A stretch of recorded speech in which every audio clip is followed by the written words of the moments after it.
My spirit is officially in Benin. So if power holding likes, they should continue holding their power for the next 3 months. I know they. But I have a very pertinent question today. Who is going to save Nigeria? The old politicians believe they're the only ones ordained. Young people believe the old politicians are the only ones who have the money. I, on the other hand, just shake my head. The Pandora's papers have shown the people who really have the money. From pastors to politicians, the PPP. What is really funny is how supporters of these leaders are the ones defending them. The poor people, who food inflation makes poorer on a daily basis, are the ones defining tax evasions differently from tax omissions, avoidance, and so on. Oh, foolish Nigerian, who bewitched you? This definitely has to be bewitchment. Celebration 2021 is on, 24 years after Fela's death, and the leaders who jailed Fela for demanding better are still in power. And people the age of Fela's grandchildren are defending them. Not bewitchment.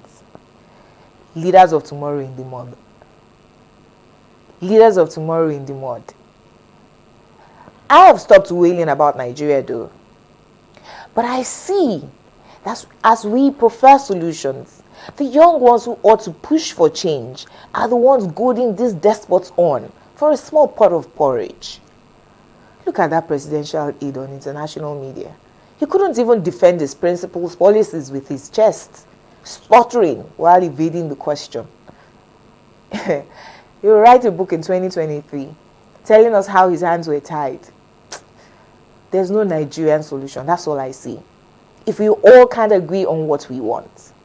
One person will not change people in 774 local governments. For instance, if we go our separate ways and some people continue to lie to the leaders of their regions, rather than hold them accountable and demand that they serve the people, we'll just multiply the Nigerian problem in our small corners of the country without any solution. Leadership is for service. Once your children cannot use our hospitals, schools, roads without escorts, feed without stealing, you're a failure. But we condone our failures here. We whitewash and panel beat them, telling them they're doing well. We've started doing it again for the 2023 campaigns. God will not come down to save Nigeria. A people deserve the government they get. Unless and until then, let's continue suffering and smiling. I dey go celebration online.